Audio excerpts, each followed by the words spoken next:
Welcome to another episode of the CarryTrainer Higher Line podcast.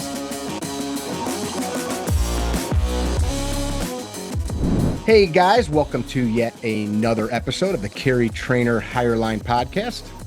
We have got a friend from across the country out on the West Coast, and you guys may, if you check out YouTube and other social media, have seen this guy. This is William Kirk, an attorney, but people often know you for your YouTube channel, which is Washington Gun Law, right? That's right. So you run a law firm. Well, not as much anymore now that content creation has become more of a big deal. But yeah, at the time when the channel started, I was running a big criminal defense firm out in Seattle, Washington, had been doing criminal defense work for many years, been a prosecutor prior to that. Pandemic kind of allowed me a little bit more freedom to start doing some other things. And one thing led to another, and Washington Gun Law as a YouTube channel kind of took off, and here we are. So you said, I'm going to take some of my know-how and share it in some videos, and people dug it. Yeah, what happened really, Mickey, is out here in Seattle, and I think Illinois, your state was quite similar. You know, when the pandemic rolled around, we shut it all down. Mm-hmm. And it was like that way for a year and a half. And I mean, so at that point, because my firm at that time was focusing a lot on impaired driving cases, and we had no bars, restaurants, concert venues, or sporting events going on for the better part of a year, most of those practices came to a screeching halt. But at the same time, we had the George Floyd problems. We had the Summer of Love going on out here in Seattle. And so a lot of people became very concerned about safety issues, self-defense issues, finally going out and purchasing firearms. And so I found a niche out there where people in Washington State wanted to just be educated. Hey, here's how you do it. Here's how you do it lawfully. Here's the laws of self-defense. So I just started the channel really just to help folks in the greater Seattle area, Washington area with laws of self-defense. And then one thing led to another. I started listening to viewers who were like, oh, maybe you should do a video about this. Maybe you should do a video about this. And it just kind of took off from there. And when I started, it was really only meant to be just a tool to help folks back here in the like to call them the hometown crowd here in Washington. But it took off. It took a life of its own. I never intended on becoming a social media guy, but here we are, and I enjoy it. I enjoy it immensely. And at age 55, it's a good opportunity for me to pivot in my career and not have to go chase the verdict, chase the dollar, chase the clients, chase the employees, do everything that comes with running a large criminal defense firm. And I just, as at a point in my life where my kids are almost left up the house on me already, one's already off in college, and I just wanted to pivot and be a little bit more grounded, and this has given me that opportunity. I dig it. It seems like this space, like I've got a couple guys out here. There's one just over the border in Wisconsin. Grieve, I Tom think. Grieve. Yeah, Tom. Great dude. Great dude. Tom's not far from me, probably 50 miles in Milwaukee. Mm-hmm. There's a handful of these folks that are, when I say these folks, guys like you with your background sharing that stuff. Somebody just shared a young girl with me today. I had never seen her stuff. More constitutional related, like broadly than just firearm stuff. But interesting how back in the day, 20 years ago, before, I remember, I tell this often, being at my parents' once. I'm one of the older kids in my family, and I'm like the guy that was like, not anti-computers, but I don't need that shit. I can get a notebook. I don't need it. I'm good. You're old school.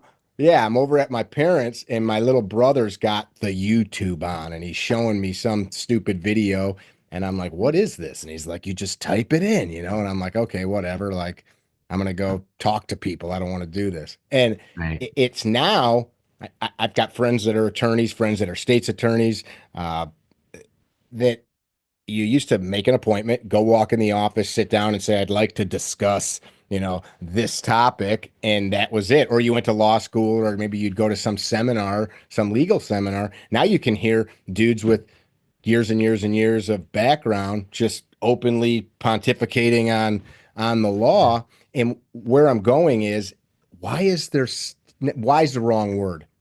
There is still so many misconceptions about self-defense, like what's legal, what's not. Yeah. I'm sure I haven't gone through your comment section, but it still seems like there are so many urban legends. Yeah, sure. Yeah. Talk about how hard that is to deal with some of those things, dispel them, Sure. etc. Well, let's start with this premise first. The folks tune into you and they get trained by you and they're taught by you because they want to stay out of the morgue. And absolutely every lawful responsible gun owner should be training. There's no such thing as being overtrained. And so I think there's a lot of people in our community that do a fantastic job of training to stay out of the morgue. What they failed to do is do the required training to stay out of prison as well. Hmm. And just like if someone comes up to me and asks me, hey, I got some issues with how I'm drawing, or I'm shooting a little low left or anything like that, what am I going to say? Well, you need to go work with a certified firearms instructor, somebody who absolutely positively knows what they're doing, and learn from them. How do you train to stay out of the morgue? Well, you need to talk to a licensed attorney in your state predominantly, because every little state has local little nuances to the self-defense laws. And so part of being the lawful and responsible gun owner, which is what this country needs more of, we need a lot more lawful and responsible gun owners, is to be the educated, to be the knowledgeable gun owner. And so I encourage everyone nationwide, no matter what state you're in, to find a seminar about once a year where some attorney from that state who has credibility is going to get up and just teach you, hey, here's how the laws of self-defense work in this state. Here's your duties to retreat if you have any. Here's when you get to use lethal force. And it really does need to come from lawyers. Candidly, some of the craziest questions I get when I'm teaching classes. I'm teaching a class Saturday morning over in the Tri-Cities in Washington to the Faith-Based Security Network. So this big faith-based security network to bring in all of these, security details from various parishes all around the Pacific Northwest. And we're going to talk about self-defense laws. I applaud them for actually connecting us so we can do this. But some of the dumbest questions I will get is, someone will raise their hand and be like, so my firearms trainer told me blah, blah, blah. And you're just like, whoa. Wow, Mm-hmm. they really Mm-hmm. told you that. I'm assuming they're training them on the tactical stuff and the technique better than they're training them on the law. I certainly hope so. So I think it's just to be the truly knowledgeable, lawful, responsible, and proficient gun owner. People got to work with people like you, but they got to listen to people like me or Tom Grieve or anyone else out there that's willing to just offer you education about here's what the law means and where we stand today on it. I talk about this quite a bit with folks. It's not sexy, right? I want to go shoot No. guns. I want to take the picture out on the range. I want to run around in the mud and do that. I thoroughly enjoy it. I've got legal textbooks and I've got a half a dozen friends that teach at law schools. To me, it's fun. I can't converse on the same level. I might have to go look up, can you tell me what this Latin phrase means? So I even Right. know what they're saying. I find it interesting. Why do these things keep staying in the spotlight? These same things that come up. One that I hear often, broadly, I don't need to spend the time with this. It's my right. Second Amendment shall not be infringed. Right. If my life's in danger, I can do whatever. Right? It just becomes that broad and simple to so many people. And I think that, Mickey, one of the big reasons is that people always hope for a simple life. We want everything to be black and white because life would be so much easier to navigate. And so I think a lot of people in the Second Amendment community oversimplify the problem. And it is much, much greater than those four words. Okay, it really is. And to give you a case in point, just to all your viewers, if you take a look at every single ATF rule that has been struck down in the last 4.5, 5 years, every single one of them, so you got your bump stock ban, you got your forced reset trigger, you got your pistol brace, you got your frames and receiver rule, and most recently, what it means to be engaged in the business of being an FFL. Okay, not a single one of those rules was struck down on Second Amendment grounds. Not a one. In fact, on many of the court opinions, you won't even find the Second Amendment even mentioned. In fact, what was used was the Administrative Procedure Act, a piece of legislation passed in 1946. Shockingly, at the end of World War II, when Congress was concerned that there could be runaway government agencies. Who would have ever thought? Very clairvoyant. The NRA won a lawsuit before the United States Supreme Court this year by a vote of 9-0. Mainstream media didn't cover that. Okay, 9-0. NRA wins over the state of New York. Huge win. It's a First Amendment case, though. It's a First Amendment case. So what people need to understand is they're going to try to attack your inalienable right because it is all about civilian disarmament. So they're going to try to attack it through local legislation. They're going to try to attack it through building regulation, taxation, education or lack thereof. They're trying to attack the inalienable right from all fronts. And therefore, we have to be willing to defend it from all fronts. And that means, again, if you want to be that knowledgeable gun owner, you need to understand all of the ways in which they're trying to infiltrate what is supposed to be an inalienable right. I like that. That kind of makes me think, go back to the founders. They all were learned dudes. They science and literature and history and art. And you walk through any of the great cities of the East Coast and you will find things pointing to the sciences and the philosophers, like Tom Grieve likes to share Aristotle and Plato quotes. And yeah, things no, like he's really into that. I know Tom personally. We've had conversations. He's a very brainy guy. I like this channel. I like him personally, and I think he does a good job of educating his viewers. But it makes me think of that. I was just talking about this the other day. I interviewed a young woman. She's a PhD professor of political science. And somebody had sent her to me. Her name's Savannah. Her last name will come to me. Lovely human, super intelligent.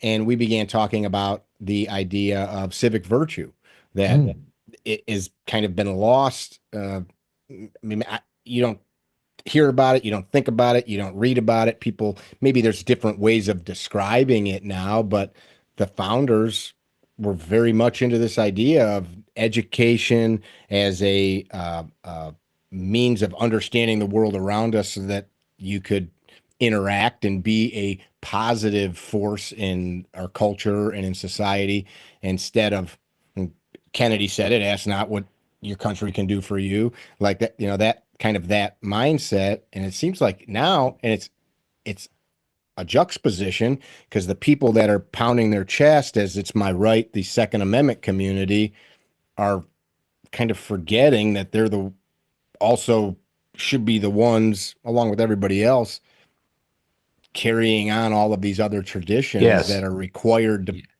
preserve it. I think that if you claim to be a 2A warrior, it does involve a lot more than just getting behind a keyboard and screaming "shall not be infringed" with a few exclamation points behind it. Okay. And I do think that, again, I'm preaching lawful, responsible gun ownership. I'm preaching mindful gun ownership. But I have always said that this Second Amendment debate or struggle that we have as a country, it's never going to be won through litigation. It's never going to be won through legislation. It's never going to be won through intimidation, but it could be won through education.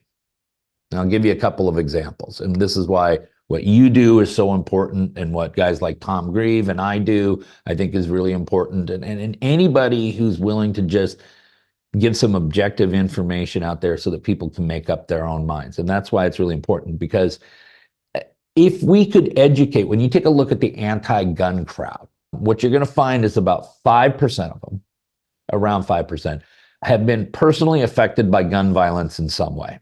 And those individuals are they're emotionally dug in on the issue. And I mean, really, really dug in. Okay. The other 95% of them just simply don't know what the hell they're talking about. They have no clue what they're talking. They have no idea about the functionality of firearms. They're equating semi-automatic firearms to machine guns. Everything they've ever learned about firearms has either come from mainstream media or Hollywood. Sure. And so there's the opportunity, though, for people who are willing to assume the responsibility to go out and educate a lot of those people. You're not going to convince all of them, but you will get a lot of them who are either ambivalent or believe they're anti-gun, when educated, would suddenly be like, okay, now I understand. And let me give you a really good example. If you don't mind, I'll tell a quick story here. Please. So about 6 months ago, I got invited to do a presentation to a large group of Hindus here in the Seattle area. We have a very large Hindu community out here. And unfortunately, they told me I was going to have 15 minutes, but I got put on the program with the guy running for U.S. Senate, the guy running for governor, and the guy running for attorney general. You got And so 38 by the time it seconds. got to me, they're like, "You got 3 minutes," and I'm like, "What the hell am I even doing here?" Yeah, yeah. But during the time leading up to all of that and stuff, I had a lot of people come up to me in the Hindu community and just say, "I just want you to know, I could never buy a gun. I could never take another human life. I don't understand why people need guns." I heard a lot of that. Okay. And so I got 3 minutes now, right? I got to make a closing argument in 3 minutes, right? So this is what I said to him. I said, "Listen, you people are obviously a very strong faith, and this is a country that's based on faith, and it's a country based on multiple types of faith. But everything that faith looks for, we look for universal truths. And when I say a universal truth is it's a universe, it's something that you and another person can agree on, whether you see the world exactly the same or entirely different. So you could be sitting there with a blue-haired nose ring, they, them, but they would still agree on these universal truths, right? Okay, so here's what they are. Number one, your individual life is a unique human experience. There will be nothing like it ever again in the history of the world. And for that reason, and that reason alone, it is worth defending and preserving. Can we agree on that? And I think everyone can agree on that. Okay. Mm-hmm. Number two, the lifestyle that you've chosen for yourself, for your family, from the littlest of details, from your dietary concerns all the way up to your religious beliefs and how you discipline your kids, or whatever parameters you have on your lifestyle, is a unique human experience. There will be nothing else like it in the history of the world. And that too is worth preserving and defending. I think everyone agrees on that. The liberals have a tendency to really jump on that one, which again, because it is a universal truth. Okay, here's the third universal truth. You and you alone are responsible for preserving and defending it. That's a universal truth as well. And so when you get them to that third one, whether you want to use hope, faith, and prayer to defend yourself, or you want to have maybe a plan B, that's an individual choice you need to make. But as we know, we can hope, we can pray, we can have as much faith, and sometimes it still doesn't quite work out. And so we do need a plan B.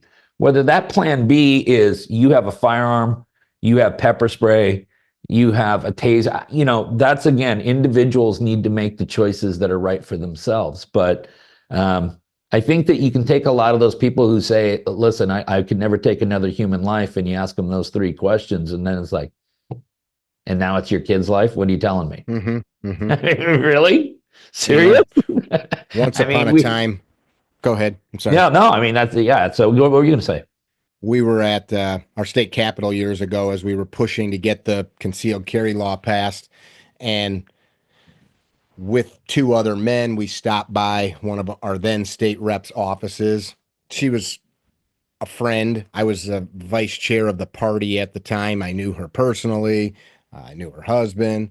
But I knew that she was not supportive of this bill. And so we stopped by her little crappy 5x5, state rep office in Springfield. Yeah. And she knew us, so it wasn't strangers. And I won't say her name, but I said, we'll call her Judy. That wasn't her name, but I said, "Judy," I said, "what the heck? Why are you not supporting us? You know that all of your constituents out in our neck of the woods are wholly supportive of this. Your job's to represent us. We're kind of using that tact." She was a Yeah. school teacher. Mhm. School teacher. She had a bunch of kids, and lovely little lady, little tiny thing, like 5 foot nothing, 100 pounds soaking wet. And she said, "I just, as a mother and as a school teacher, Mickey, I just don't want a world where everybody walking around in the streets has a gun under their jacket." And I'm like, I dig that. Like, that's a scary thought. It's like, just thinking about it from that perspective. I asked her if I could close her door. And the two guys that were with me, Eric and Matt, I'm 6 foot, 190. They were both much bigger men than me. I closed the door and I said, "Judy, imagine the three of us come to your home late at night and your husband's on a business trip." I said, "He's going to hold your kids down. I'm doing horrible things to you. he's going to be freaking beating you, and then we're going to beat your kids. We're going to do horrible things to them. And I used much more graphic language in the Yeah, sure. privacy of her office. And her eyes lit up. She's like, I'd scratch your effing eyes out. I'd, freaking bash your head in with a ball peen hammer. I'd do anything I could. And I'm like, cool. Let me give you this device that with proper training would leverage you on the scales of, the universe, that you're not equal to three grown men, but it's not you with little kids alone in your house. And she voted for the bill. But I think, like you said, people don't want to think through that. I shared something the other day. Um, I like to share tales gone wrong. It was road rage. Uh, uh, Mm-hmm. and I kind of put a paragraph or two with it of just like, how can we keep ourselves from this? My thought process is walk away from as much violence or trouble, even arguments. If you were my friend and you were having a bad day and you were being rude to me, I'd say, hey man, I love you. I'll talk to you tomorrow. I don't want to get in a freaking fight with you. Hey, I teach in all my self-defense classes, the best way to manage conflict is to avoid it if at all possible. Which, we could talk for hours about Yeah, now ego, that's a and separate topic. it's a great thing. But I share this video, road rage, two men in one car, man alone in the other. I believe he was alone. I don't know how, but his fiance or wife showed up on the side of the road as he's fighting the two men. Fiance or wife shows up and brings his firearm. So I'm assuming he called her, said, meet me.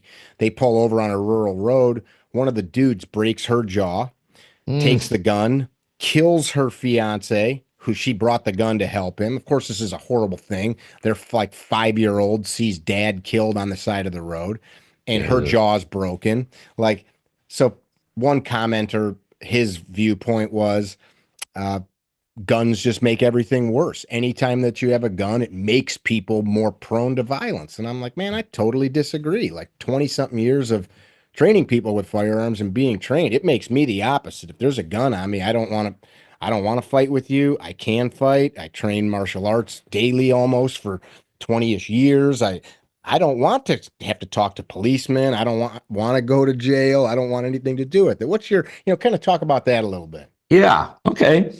Well, let me circle back on one thing you said earlier too, because we were please. talking about education. We were You know talking you're about you're women. dealing with a lawyer when he's making notes while you're Yeah. Yeah. talking. No. Yeah. I do, man. Hey, when I had spent almost 30 years in a courtroom, so this is the guy I've become. But no, you were talking about women and firearms, and this is I think a very important point, because I've always said that we could really probably solve the Second Amendment debate in about 2 years.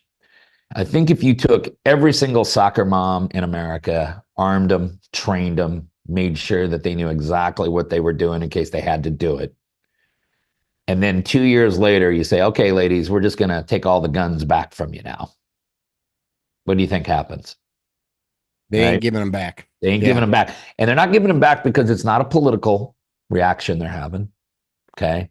It's a biological reaction they're having at that point, right? That's mama bear, right? That is built into their DNA, right? If I can protect, I will use anything and everything necessary to protect my kids. And now that I've learned that there's this fantastic tool that if I'm responsible and I'm trained and I'm educated on how to do it, I have a better chance of surviving the fight. They're not going to give it up. That's the I one thing. I Okay. agree with that. Yeah. Second thing, the reason women should be carrying is oftentimes with concealed carry license, it allows you to carry loaded in your automobile. Take it from a criminal defense attorney. The place that you are most likely going to come into armed conflict is not in your home. It's not in your backyard. It's not at the shopping mall. It's on the roadway. Yeah, literally 50% of all armed conflict cases I deal with start on the roadway. So Hmm. keep that in mind. Guns make it more dangerous. Let me finally get to that point. Yeah, yeah, no, you're fine. You don't need to Yeah. take your time. So that's based on this misconception that guns themselves just have minds of their own, that they just, go out and they commit crimes all on their own, or that, we're pretty sane people until you put a gun in our hand and then somehow or another it influences us, it hypnotizes us, whatever. If the prevalence of guns created more problems, then we have gone in just the last few years from, I think it was 6 states to now 29 states that are constitutional carry. Okay. So more than half of the country now is constitutional carry. There's only one state that politically could probably make it still happen, and that's North Carolina. So we're at 29 states. Now, we know that if in those 29 states, because presumably the population, the citizenry is more armed, more openly armed, carrying outside the home in places like that. If there was a massive increase in gun violence in any one of those states, if there was even a slight increase in gun violence that mainstream media could use to paint a picture of, aha, see, we would all be hearing about it. We'd be hearing about it every day. Bloomberg would be beating on that drum, every town, every Giffords, they all would be. But you haven't heard any of that. Why is that? Well, because the data doesn't exist. The data doesn't exist. And in fact, it wouldn't surprise me if a few years down the road, we take a look at states that went constitutional carry and we find at least some certain types of crimes go down significantly. I'm talking about, the street muggings and the carjackings and things like that. Ones that where the armed population would really serve as a deterrent. You might see a pretty significant drop in crime there, but you're certainly not seeing an increase. I think an interesting, just anecdotal kind of observation to that is you see a news report of a home invasion in Texas, and you'll see comments wherever this video is shared. Holy crap, they did that in Texas? Yeah, what were they thinking? Average person goes, or you'll see the opposite, maybe not the opposite, but along that same thread, see some violent thing shared in a public space, and you'll go, that wouldn't happen where I live in Arkansas or in Texas. And it's just, maybe that's biased. Maybe the people making that comment is the open carry dude. I don't know. But it still, I think, is an illustration of your point that people just are suggesting that being armed and people knowing it would limit or reduce some violent crime. Well, it does reduce violent crime. And see, I think what the anti-gun folks think is that always involves the discharge of a firearm. So, in order for the CDC to report it as a firearm self-defense incident, you actually have to discharge the firearm. You said that with so much disdain. Well, because think about it. How many situations on a daily basis where a person can merely display a firearm and the would-be perpetrator realizes, I picked on the wrong person, right? How many women could display a weapon and a would-be perpetrator decides, yep, wrong target, okay? And I think that happens on a massive daily basis where the presence of a firearm deters crime. But the CDC will not report that as a defensive use of a firearm. That's huge. I've got it's huge point and questions on that. Okay. One, so I think it's Maryland. If I brandish, so now it's comes down to somebody showing my intent, right? Why was the gun out? And you can comment more eloquently on that. I believe that the felony charge in Maryland is intentional frightening, which is kind of an interesting phrase that they use. Probably some old English there, right? Yeah, well, every state runs on old English common law with the exception of Louisiana. They're the only Louisiana doesn't. They got some French. Because they were former French colonies. Remember, we bought them from the French, so they have French law as their backbone. I like it. Assault and battery. Some obviously, if you strike a person intentionally, strike them, or if you place them in reasonable fear that they're about to be struck. And so, when we're talking about displaying a firearm or pointing a firearm at a person, some states will say if you're doing that to create reasonable fear and you're not doing it with lawful justification, then that is an assault. Maryland probably is a state that really cracks down on it. They probably wouldn't surprise me if Maryland has some duties to retreat. But the display of a firearm in most states is permissible as long as you are actually encountered with a situation in which you are in imminent threat of having unlawful force used against you. Now, I've said the display of a firearm because I will tell you that almost every state is going to treat a low ready or showing it on the waistband or just taking out of the holster much differently than actually aiming or pointing. Once we begin to aim, point, direct the muzzle towards the individual, I can assure you in every state, you're going to be in a whole different category of potential offenses. And candidly, the type of force that you should be threatened with at that point that would allow you to lawfully raise a point of firearm at a person would have much exceeded more than just unlawful force. We're now into the point where we're in imminent threat of death or serious bodily injury. The biggest thing I've noticed about self-defense laws, and again, circling back to why the best way to avoid the best way to manage conflict is oftentimes to avoid it. My state, I know your state is exactly like that. I was just out in Illinois. You're out in Illinois, right? Yes, sir. Yeah, so I was just out there a couple of weeks ago, and I realized that Illinois and Washington are so similar in one way. Once you get out of the Seattle area, or once you get outside the Chicago, Cook County area there, you actually run into a bunch of really normal, hardworking Americans. You really do. That's all they do. And they just want to be left alone, and they just want to live the lives that they've chosen for their families. That's all they want. And yet you got this political environment in Chicago, just like we do in Seattle, that messes this all up. In the medical field, they call it cancer. Yeah, exactly. I have driven all over the state of Washington, top, bottom. Yeah, because you teach out here, right? I travel to it by car from Chicago, and it's stunning to me what a beautiful, even when you go just outside of Olympia, so you come out of where you're at up on the north end of town and you come down around the lake, it's loggers, and even forget what they do. They could be educators, they could be whatever. It, like you said, not that there's not plenty of hardworking people in cities, but they don't buy into all this bullshit. Like these are, No. I've got friends down there in Shelton, some of my dearest, loveliest friends. They've been down there forever. Rick is the one gentleman. He grew up in Olympia. He's in his 70s. He's like, Mick, I don't recognize it. You know, it was a beautiful, when I was a kid, it was like Americana, you know, going into the shops and, you know, seeing people. I was down there 2 years ago in Olympia. I won't go in there with my trailer anymore. My trailer's lettered up with some, you know, work related stuff. And we're getting some coffee, my brother and nephew and I, and all of a sudden somebody's yelling at me, and I'm like, I didn't know if they were directed it at somebody else, and I realized, oh, this person's mad at me, and you know, I'm gonna just drive away and get out of here. But yeah, it's off the charts, idiocy. And there's people. I was a lovely Italian joint I go to there. We leave the restaurant and there is 1,000 drug needles stuck in a tree. Yeah. Not only are they stuck in the tree, but nobody's cleaning them up. It's totally allowed. I'm downtown Chicago yesterday. Went to the museums. Haven't been down in the city for a long time. Went to go to the Field Museum, and on Michigan Avenue, you know, one of the most iconic Oh yeah. streets I know Michigan in Avenue. Chicago.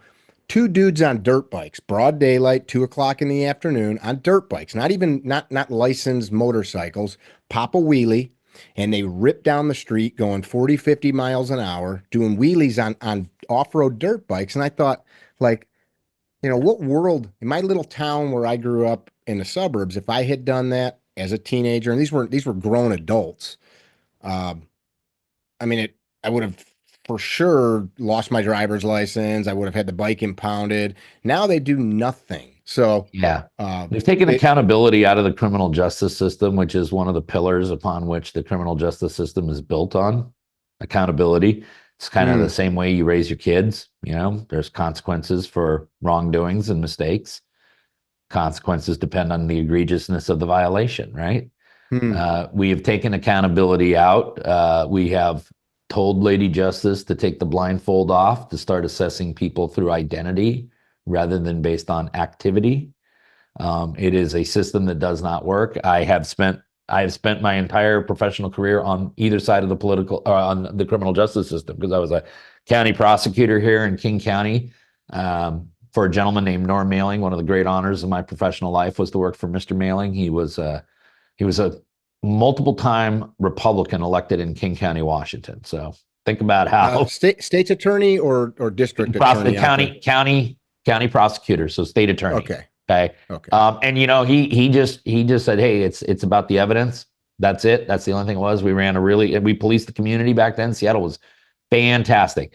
The minute we started injecting politics into prosecution, we ruined it. It's just like when we injected politics into science. Now, 20 years ago, someone used to say, well, the scientists say, and you'd kind of lean in like, oh, what do the scientists say? Now someone says, no, the scientists say, and you kind of, you lean back, you cross your arms and like, whose science are we talking about? Why is that? Well, because we injected politics into it, just like we've injected way too much politics into the criminal justice system, into the legal system as a whole, and it's beginning to lack credibility. I just did a video actually. In fact, I'm working on the edits over here on the edit board, and I broke down what your success or likelihood is of being successful on Second Amendment litigation, depending on the judge you're in front of and which president appointed him. And you can break the numbers down that way. You literally break it all down. It's become almost comical, and this is why our founders were against party politics. And there's very good reasons for it. It's staggering how easily you can make choices. I mean, that becomes the thing. You see some news pundit talking about a recent case and they say it was a Trump appointed judge or it was an Obama appointed judge. And then you instantly know, okay, they took a liberal or a conservative slant to the ruling, whatever it was. To the words that are right there on the page in front of them. Exactly. That's it. Hey, listen, you're out there in Illinois, Seventh Circuit sits on top of you, and they are next to the Ninth Circuit. They will come up with some of the most creative rulings. Case in point, you go back and you take a look, because Illinois has lived under the purview of a lot of really strict gun laws for a number of years. Okay. One of the original. Well, we had the first city to have an outright ban on firearms. That doesn't shock me at all. And there's some great cases. Skokie, Illinois. Yeah. Well, and then of course there's the Ezell case too, which was a big one out of the city of Chicago. Rhonda's a good friend of mine. I got to speak with Rhonda a couple weeks ago when I was out in Illinois. She was able to join me on it. Yeah, she's fantastic. She does such great work. But the Seventh Circuit. So take a look at the Seventh Circuit out there. Back in the day when they can use the two-part balancing test, what they would say is, well, yeah, this might be an infringement of the Second Amendment, but the society is benefiting so greatly for that it outweighs the individual infringement here. And that's how for years and years and years, they upheld gun control legislation. And that's, you just put your thumb on the scale and say, well, society is more important than the individual. Real easy to do. Then the Bruin opinion comes along and they're like, well, no, that two-part test is one part too many, so here's the new test. And of course, the new test basically asks, does the text of the Second Amendment cover the activity? And if the answer is yes, then the law is presumed to be constitutional unless the government could actually justify it through some type of historical analog saying that we as a country going way back, we're cool with this kind of stuff, okay? Well, there is no history to support many of Illinois' more modern gun control laws because they're modern gun control laws, right? And so what does the Seventh Circuit do? They know that if they say, well, the Second Amendment applies, Illinois is going to be battling around trying to come up with some history. So then they just decide, upon further review, the Second Amendment doesn't even apply to these firearms. So you actually have a United States Court of Appeals, one that sits right over the top of Illinois there, that has ruled that semi-automatic rifles, or those that they define as assault weapons in the state of Illinois, are not covered at all by the Second Amendment. Think about that. We have one of the biggest mass non-compliances of law going on right now. Yeah, with the registration. Comment. Yeah, it's insanity. It's complete and utter insanity. Yeah, well, Mickey, this is so as my channel was beginning to kind of blow up a little bit, I started picking up viewers from around the country because I was doing a lot of things about the ATF, and then all of a sudden I had a bunch of Illinois viewers, and they were all like, check out what's going on this Illinois assault weapon ban. So I started following it when it was still kicking around. Oh, it's an assault weapon ban. Oh, it passed the House. Oh, it passed the Senate. Oh, God, it's on Pritzker's desk. Yeah, I mean, it happened literally in 72 hours, okay? And so I covered all of that. And I got a lot of views on those videos because I realized that there wasn't really a lawyer out there in Illinois kind of telling people from a legal standpoint, hey, here's what's going on.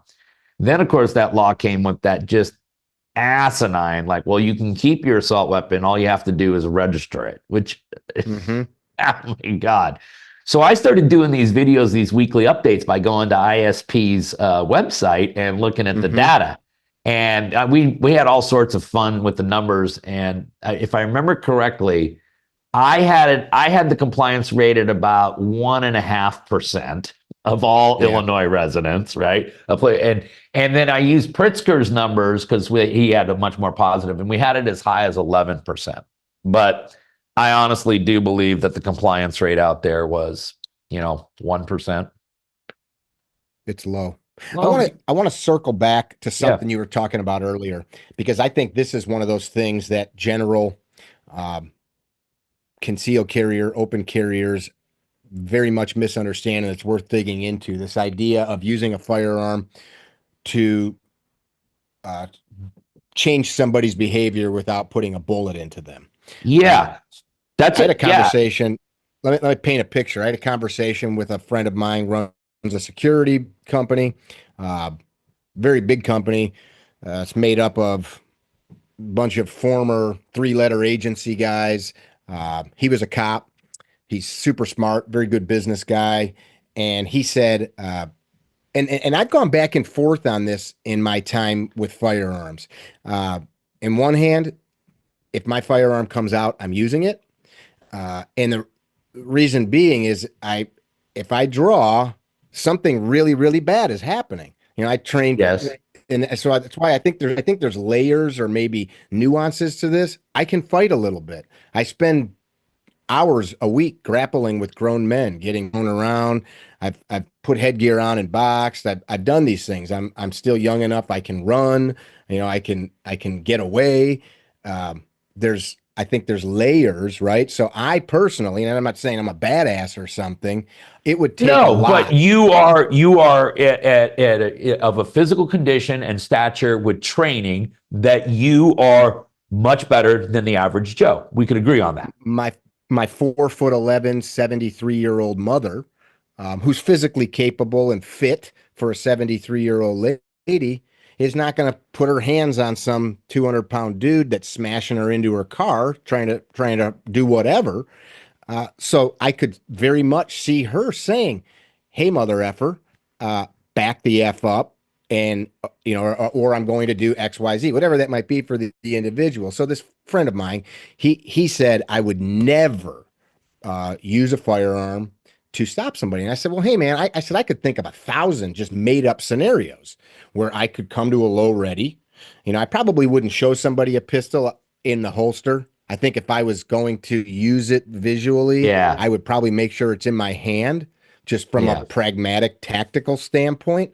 But I said I could think of 1,000 things like it's ready, it's in my hand. I have taken time away with the draw stroke and try to stop somebody. If I need to shoot them, that's different. They're actively engaged in killing somebody. I don't need to say I'm going to shoot you. I've got enough training and experience to know I've got to stop them. But I think this topic is worth digging into. And yeah. and Let's. as a Yeah, Go ahead. yeah. No, it's well, and here's the problem is that all of this, let's remember, is happening in split seconds while you're completely crapping yourself, also, right? So that's why, Right. in many ways, why we work at the range all the time so that everything could be subconscious for that reason. You actually need to work in the classroom as well so that it can be very subconscious in that moment as well. And that's why you need to continue to be educated. So the first thing I want everyone to understand about displaying a weapon, even for the most lawful reason. So I want to, for this hypothetical, you have absolutely every reason in the world to lawfully display the weapon, take it from the holster, hold it at low ready. Okay. Understand that one of three things is going to happen at this point, and two of them are bad. Okay. The first thing that can happen is the perpetrator could go, oh God, I picked on the wrong person. They hightail it out of there. Everyone lives happily ever after. Don't know how frequently that really happens because it's not like the perpetrators call 911. And depending on some Mm. jurisdictions you're in, like if you're in Seattle, you don't call 911 either to say, hey, I just pulled a gun on a guy. You just get in your car and get out of there, right? The second thing that can happen, though, is that you can display your firearm. They can then display their firearm if they have one. And now it's game on, right? Game on. Here we go. And that's not the situation that we want to be in. The third thing that can happen sometimes with the display of firearm, and I want people to be aware of this, is that you do show them the firearm, allows them to get a pretty good description of it.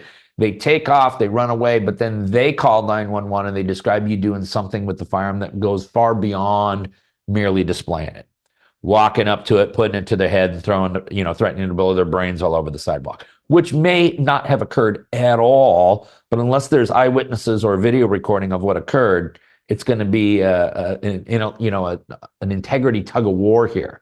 So I want everyone to understand that the display of a firearm, I'm not saying don't do it if in the right situation, but understand that it's a very dangerous tipping point that you're going over at that point as to what likely could occur. I think you got a 2 out of 3 chance that it may not go the way you necessarily need it to. Now, there are some situations, though, where absolutely there's just no other option. You talked about your mother. If your mother had a guy, again, 6'3", 220, spends all his time in Gold's Gym, coming towards her, number one, she's highly unlikely to be able to retreat as effectively as you could. Number two, if the test for being able to use lethal force is that you are in imminent threat of death or serious bodily injury, I think we could all agree that the physical stature of him compared to your mom, the minute he gets hands on her, she is in much more imminent threat of death or serious bodily injury than a guy that stature getting his hands on you. Again, because it's a little bit more of a fair fight. There are other scenarios. So your mother's willingness or desire to display that firearm earlier in the conflict could be justifiable for those reasons alone. Let's say he's got her backed into, a part of a store where there's nowhere for her to retreat. There's nowhere for her to go. Again, the display of the firearm coming out a little bit quicker under those scenarios, again, would be analyzed. But see, it's all just this shades of gray, and it changes on everything. So let me give you an example of how a guy like you could pull a firearm and still not use it. You interrupt some kind of commotion in a parking lot. It appears like a guy is accosting a woman. So you're like, hey, dude, what the hell's going on over there? And all of a sudden he turns his attention. He's 30, 40 feet away from you, and he comes around and you realize he's got a big old club in his hand, and he's walking at you like, oh yeah, MF, what are you going to do about it? And the minute you pull the firearm from the holster, he just like freezes, drops it, turns around and just starts walking away. Okay, you've displayed the weapon there. At this point, I don't think you have a reason to take the shot. The imminence has apparently dissipated. The entrance wounds at this point will now be on his back, which we will have to explain as well. And so those are all various factors. And again, people want, everyone, when they talk to lawyers, what they want is they want the bright line rule. It's black or it's white. Which one is it? Right. And when it comes to saying, you train people in these scenarios, right? And you train in all sorts of different scenarios because there are so many different shades of gray. And in any of those scenarios, if you change one fact, it can change the actual legal analysis of what the outcome is too. I like to imagine it like an amplifier. I don't know if you're into music at all, but Yeah. like a big guitar amp where you've got 20 knobs, and if you change one, it changes the complete sound coming out of the amp. Or like levers on a big machine, like pull this one and it makes all kinds of different things happen. And it's I've got a dear friend, he's passed away. His name was Jerry. Jerry was the vice president of the Right to Carry Association. He was very fit. He was in his I believe early 80s when he passed. Wow. Jerry always had a knife around his neck. He had a knife on his belt line. He always had a couple guns on him. And I always joke that I guarantee that there was a hand grenade hidden somewhere. Old Army vet. And people would always say, Jerry, you're freaking paranoid. And Jerry'd go, he was the kindest, sweetest guy. He was the oldest man every year to compete at the single stack nationals in Frostproof, Florida.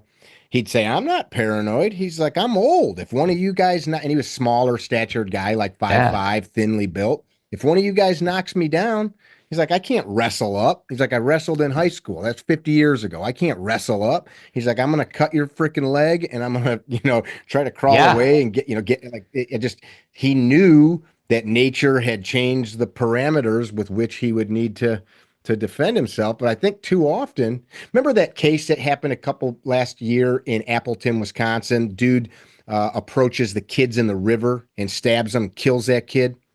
I don't recall that case. That sounds terrible. Huge, kind of came up in it came all over the news because it was hugely watched, because it all was made famous by a very short cell phone clip of this man. And if you just watch the 5 or 10 second clip, it looks like a guy like our age walk into a midst of kids in a river where people are like floating on tubes and it's shallow, like waist deep, and then start stabbing kids.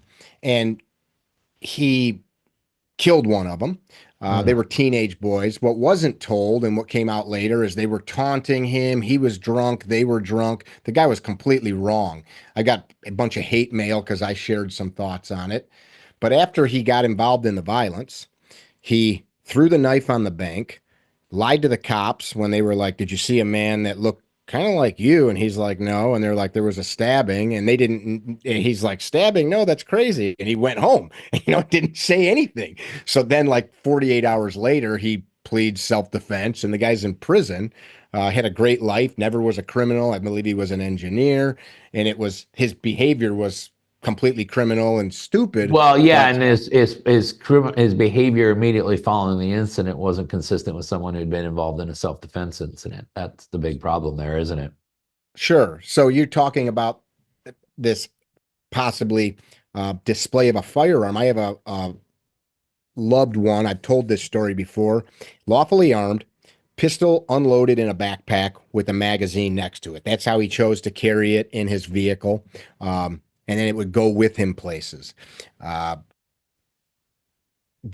making deliveries. Some guy and him have some road incident. He doesn't realize that this guy follows him back to the office. He backs his car in to carry some things in, and all of a sudden realizes that this grown man is next to him trying to break the glass. He's Ugh. yelling at him to go away. He pulls the pistol out and says, "Leave me alone." The guy runs back to his car, dials 911, and says, "I just tried to talk to this young man, and he said he was going to kill me." Squad cars pull in, arrest him for aggravated assault with a weapon, and basically ruins his life for 2 years. They drop all the charges and stuff, but it was Yeah. just really that guy called the cops almost immediately, and then it was an adult versus a 21-year-old who's an adult but established man of the community, kid delivering sandwiches, and With a it gun. hosed him. What's a Yeah. kid doing with a gun, even though he's totally Mm-hmm. legal to have that firearm Mm-hmm. and yeah, carrying it legally. So I think about that. I think it Yeah. like in my experience, it's always such a, I don't want to say a stupid thing, but like you did everything right, but like the Yep. butt thing. Totally. And depending on the jurisdiction you're in, just like, I'm sure there are parts of Illinois where if you display a firearm lawfully, you may have local law enforcement comes out, checks it out, and they're like, all right, I understand what you did. Have a good night. But, Sure. the closer you get to Chicago, that happens. No, I mean, you might have 20 eyewitnesses saying the guy's lucky. Not only did he have the right to display it, he's lucky, he probably could have shot the guy too. They're probably still going to arrest you, confiscate the firearm, revoke your FOID card in Mm. Illinois, because there are people in Illinois, I know for a fact, that have been involved in situations where they were cleared of all criminal charges and yet still had their FOID card revoked. All it takes is a local enforcement officer to write a letter to the state police and say, "I'm a local cop. I know this William guy. He's got a bad attitude. I think he's trouble. Take a look at his FOID." That's all it takes. Yep. That's not my legal interpretation. That's all it takes. No, actually, I did a video about an incident out in Illinois about a month ago. I did the video, and it was about essentially a guy had an elderly mother that lived just on the other side of town. It's out in a kind of a rural part of, or more of a suburb area of Illinois, and mom calls and says, some guy just knocked on my door and asked to use the phone. I let him use the phone, but now he won't get off the front porch. And he tells his mom, and his mom's like in his 70s, call the police. Well, she calls police, no one shows up. She calls him back. Each time she's calling her son back, she's getting a little bit more the guy won't leave. She's getting more nervous. So he ultimately ends up deciding, I'm going to go over to mom's place. He goes over there, gets there before the police are there. When the police arrive, the guy still wouldn't leave the porch.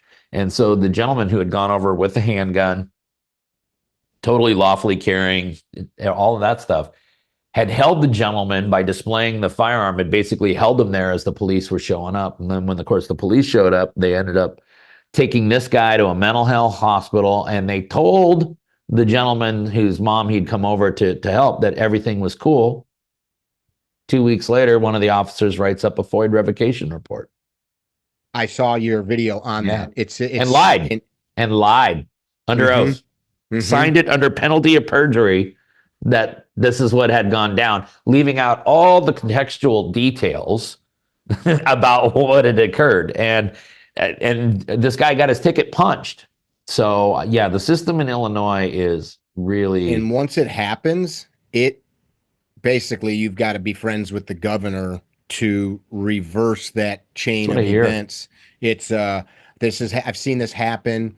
Uh, like a domestic violence kind of a thing, like where the guy's been, cleared of any wrongdoing, girlfriend's angry because he was cheating on her or something. So Oh she says yeah, he no, hit it, me, it happens and sometimes. You then get the person BS five allegations. years of Yeah. horse shit to try to get it cleared up. Yep. It kind of come back to some of this legal stuff. Uh, Yeah. you mentioned it earlier. You said you mentioned a thought about uh, the system without having faith in it working. It doesn't work. Like we're not utilizing it for what it was intended for. I hear from a lot of people it's broken. It's broken. The criminal justice system is broken. And then on the other hand, like my friend, he's our local elected state's attorney. His name's Pat. He's about to be done with the next election after 8 years. He's hanging it up. Great dude. He uh, he believes it's the greatest criminal justice system on the planet, and that it's not perfect, but he says, "Tell me what country's better." Like, what's your thoughts about I that? agree with him.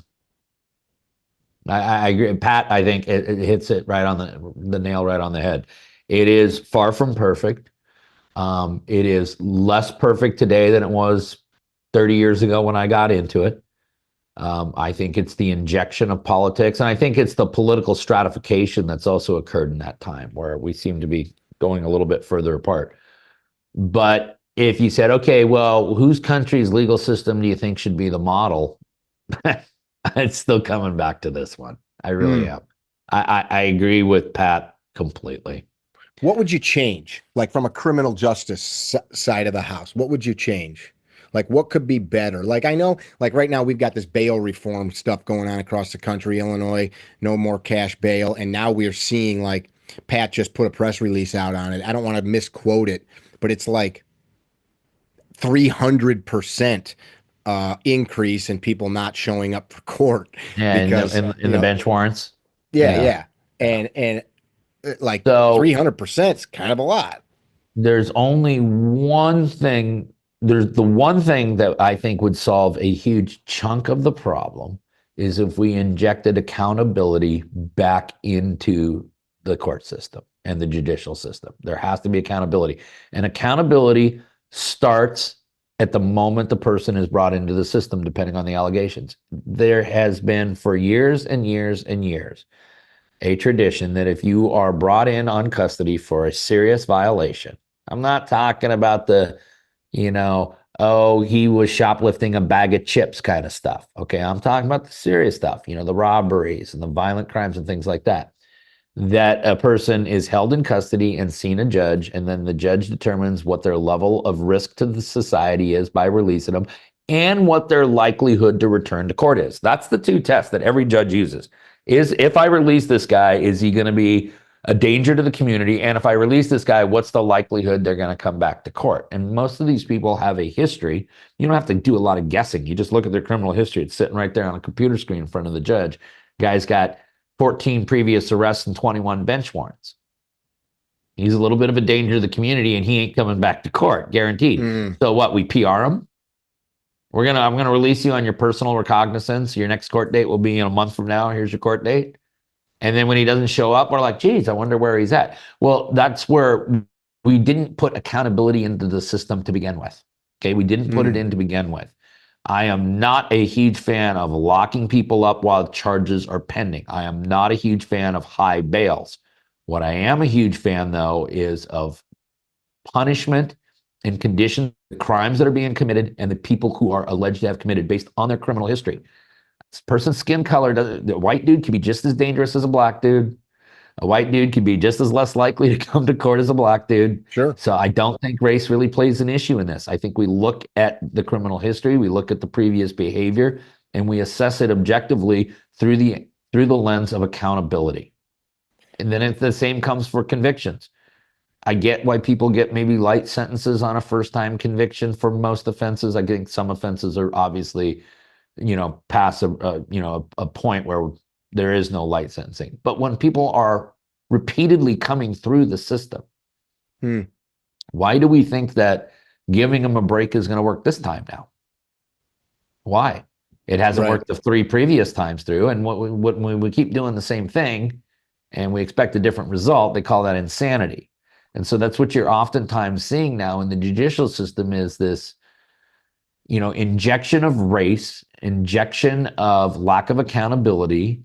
And you're seeing that people believe that the criminal justice system may have been wrong to segments of the population back in the day, and that we're going to fix that problem by doing the exact opposite, and that somehow or another we'll reach that perfect balancing point at some point.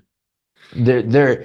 I have no doubt that the criminal justice system, going back in American history, probably treated groups disproportionately. Why? Because we as a country have had a history of doing that. I mean, I think humanity yeah, has a it is history of not doing that. unique. It is Yeah, not yeah, unique to the American experiment. That is for sure, certain. for Okay. sure. You go all the way back to the beginning of time. There has always been groups of individuals who oppressed other groups of individuals way back into the history of time. I just think that trying to let's just do exactly the opposite for the next 200 years and then maybe everything will be balanced out. That's not the solution. It's That's not the foolish. solution. You brought up that case in Illinois with that cop Yeah. lying. Mhm. We've got this big push now to started out with defund the police. Now it's taking a look at things like qualified immunity. You've Yeah. got, like, yesterday, those guys doing wheelies downtown. I must have saw 40 Chicago cops walking around. I've got friends that are Chicago cops, and I've asked them this. None of them are going to go tackle a guy off a motorcycle because they know that their sergeant, their chief, the city lawyers are not going to defend him. They're going to let him hang out in the breeze. But how can or how do you see the government side of the house can get better in the criminal justice system? So yes, we can maybe remove bias from sentencing or from how we're going about policing, but do you see ways that can be improved upon? You mean how can the legislature start fixing things? Sure, sure. So in I think it depends on what kind of state you're in. I think that if you're in a state where you're getting these grotesquely disproportionate sentences, a guy in this county for a rob one gets 115 months. A guy in this county for a robbery one gets 16 months. Same type of guy, same type of crime. That's where the legislatures need to come in and do some standardized sentencing reform, where you can kind of create levels of crime based upon point scales and things like that, and kind of box some of that discretion in from the judges so that those judges who want to be political advocates from the bench don't really have the ability to do that. Okay. Hmm. But then I also think that you might be in other jurisdictions where they've already done that, but they've done that with an eye of shifting everything into a downward scale. They will sell that to the citizens as though it's saving money, because it does save the state money the less you actually house them. It does save money, but it's completely offset by the cost of law enforcement and the infliction of other things out in the outside community again. So anytime a state legislature says, well, if we change the seriousness level, these guys are going to get out 2 years earlier, that's going to save us $17 million in our Department of Corrections budget. That's great. It saves you $17 million. It's going to cost local law enforcement an extra $23 million, though, picking up the pieces from the carnage that they create once you put them back out on the street. Sure. So it really depends on what jurisdiction it's in. But candidly, the judicial system is perfectly capable of fixing itself. It's an Hmm. independent branch of government. All they need to do is go back to their core values. All they need to do is understand that Lady Justice is blind. Okay, you apply the acceptable set of facts to the applicable law, and that gives you your answer. It's just that simple. And we got to get back to that. One of the things that I see missing, and I'm not part of the judicial system, but I would be scared to sit in front of a jury. This is something I tell students all the time. They're like, but the facts could be clear. I said, yeah, but you still get 12 dudes that or dudettes that are going to listen. And I mean, you just read the comment section anywhere. That's a cross section of humanity. And people go, oh, it's just the comments. No, that's a school teacher. That's a postman. That's the Yep. guy cutting your steak. That's Yep. the dude that's cutting your hair, etc., sitting on their computer at night. That's them. And that's the same level of logic and reason that they're going to bring to sit and listen to you and Yes. judge you. That's That's right. scary to me. It should be scary. I always tell people in my self-defense classes that you after you lay out all the various parts of the equation and their eyes are all glazing over. I was like, yeah, it's a pretty complicated equation when you think about it. And they all nod their head and I go, and think about it. Who's deciding it? 12 people who weren't smart enough to get out of jury duty. Mm, Right. mm-hmm. And here's the thing. Here's one of the first questions I've always asked as a criminal defense attorney when we're doing jury selection. One of the first questions I ask is, who's excited to be here today? Who's actually kind of always wanted to do jury duty? Right. That was I was going to say because Right. that And if their that hands guy. go up, because no juror has ever been excited to go to the courthouse and acquit someone. Never. The ones that are excited to go to jury duty, I want to hang this dude. We're going to Mm, convict somebody today. That's what right, they're right. I there want to be for. part of a Perry Mason episode. Yeah. That's Yeah. yeah. That's But you're right. These can be very sophisticated people sitting on a jury. These can be very unsophisticated people. You don't know. They call it jury selection. What it really is jury elimination. I'm looking for mm, jurors that I think are terrible. The prosecutor's looking for jurors he thinks are terrible, and we're trying to get rid of them. That's really what we're doing. We just don't call it jury elimination because it doesn't sound good, right?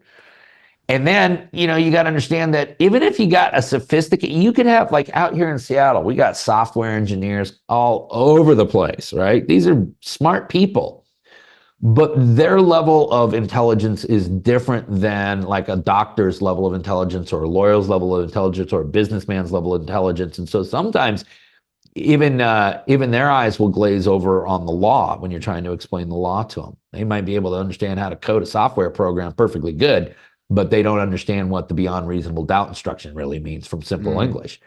I'm not mm. being critical of them. It's just the way their brains work. So that's another complexity with trying cases. It's another variable that is very difficult to control and why lawful and responsible gun owners want at all costs to try to avoid being in the criminal justice system. I that makes good sense to me. Kind of look wrapping this full circle, and I want to make sure people listening. I'm not trying to insult the general public. I'm part of the general public. There's way more I don't know than what I know. So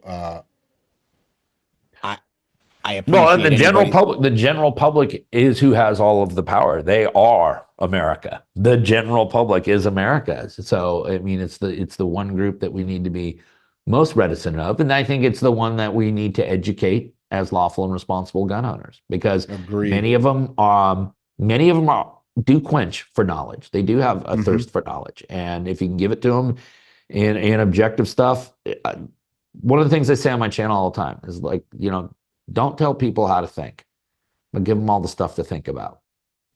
I like that. I like Right. that. Because I think, Which don't you think, Mickey, that if you sit there and you just kind of pound a point into a person and the person eventually comes around to your way of thinking, they've come around to your way of thinking. But if you just ask them a few open ended questions and they get to that conclusion themselves, now they're invested in the answer, aren't they? for They sure, got there on their own. for sure. Right. And so That's I think that's another thing that we as a 2A community need to do. We can't just go out there and like, let me tell you how this works. No, it's like ask them questions. And these people will oftentimes answer based upon common sense because we call them normal America, right? Because normal America still operates with common sense. And common sense will almost always get them to the right answer. well, that old common sense ain't so common thing is gets oft repeated. What I was starting to think about when I was saying bringing it full circle, these are the same people that are voting. Um, I am fortunate in many ways that I spent years involved in politics. I ran campaigns, worked in party politics, worked in fundraising, uh, lobbying, some legislative efforts, etc. So I kind of got like a little look behind the curtain, and Yeah, it's pretty ugly back there in a lot of well, I ways. was going to say it's like you could go to the greatest steakhouse in any big city, and it might have the best chef with the highest cleanliness standards, but you'll Yeah. see things in the kitchen. If you watch long enough, that Yeah. place could be spotless. It could look like an operating room, but if you Right. watch, you'll see things that you don't want to see. And it's not Yep. even not even about cleanliness, but just it's people working their butt off, slinging hash, and doing their thing. And I think, It's a tough, dirty business that a lot of people don't realize how tough and dirty it is yeah, yeah, unless you get even behind the curtain. your old boss to run for an office like the county prosecutor, man, the amount of moving parts in that to make that work and then stay in the office any length of time. I Yeah. think this is something I've tried to impress upon people. And voting matters, and people I think now have lost so much faith in our system because it just keeps I guess, eroding. But you brought up all of these wins recently, like against ATF rulings. Yeah. I think we don't talk about that enough. And there is a constant ebb and flow, but I think too often, like the YouTube channels like we have and others, it's great to do these view gathering videos of look what they're trying to do to you. Clickbaiters. Yeah, and even if it's all fact, even if it's fact, look at this horrible effing thing that they're doing. But how about, hey, check this out, this group of people in Iowa, or this group of people in Wisconsin, or this group of people in Florida, or wherever created this initiative that got a law repealed or passed a law that created a protection. And those things, all of it starts with you or me going and doing the thing. But Yep. I think too often the general public feels what I hear, it costs too much money. It costs money, yes, or it's there's too big an opponent. Well, tell that to the founders, like when it was dudes sitting in beer halls and in backyards Tell that to planning. Rhonda Ezel, who took on the whole city of Chicago. Yeah, there you go. Right, Right. right. Otis McDonald as well. Right. Yeah, Right. yeah. Otis McDonald. They both kicked ass. Yeah, yeah, and it's thankless though. Uh, Even like your old boss, what was his name? His name was Norm Mailing. So I'm sure Norm made a really good living, and I'm sure he had a lot of benefits. I've got a lot of friends that have done that job. I don't wish that on anybody. Or It was a like a tough job. Yeah. like a local judge. Man, you can't even like go out and have dinner without Right. people, like questioning every motive. Oh, they ate at that Yep. restaurant and the owner of that restaurant voted for this person. They probably have some ulterior motives. Everybody's getting so calloused and jaded.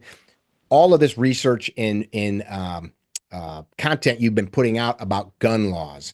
Yeah. How can viewers, citizens, how can they help change stuff? Okay. So, yeah, that's a great question. Everyone thinks that our rights are typically going to be taken from us from the top down, that somehow or another, big federal government is going to come in and take all of our gun rights. But there's that pesky little thing called the Constitution that keeps getting in the way. And candidly, when it comes to gun control, the Democrats have proven to be a little bit like toy dogs. They bark an awful lot, but they don't get a lot of federal legislation passed. Okay. And case in point, here's how your rights are taken from you, both in Illinois and Washington. They're taken from you from the bottom up. It's your local legislators that do it to you. If you're Rob Beavis, it's the city of Naperville City Council. If it's the citizens of Illinois, it's midnight legislation, turning in insurance legislation into an assault weapon ban and whipping it through the House and the Senate in 48 hours, all under the cover of darkness. Mm-hmm. So right now, everyone believes that they're politically active because we have an on-year election, right? We have a presidential election, so everyone's all got their eye on the big White House prize and everything like that. But Illinois, ask anyone in Illinois who took your rights. There's nobody in Washington D.C. that did it, right? 100%. Down in Springfield. 100%. It's down in Springfield. So local elections job of running large national campaigns. I think they do a piss poor job of running at the local level. Say, Rob, go back to local elections for me.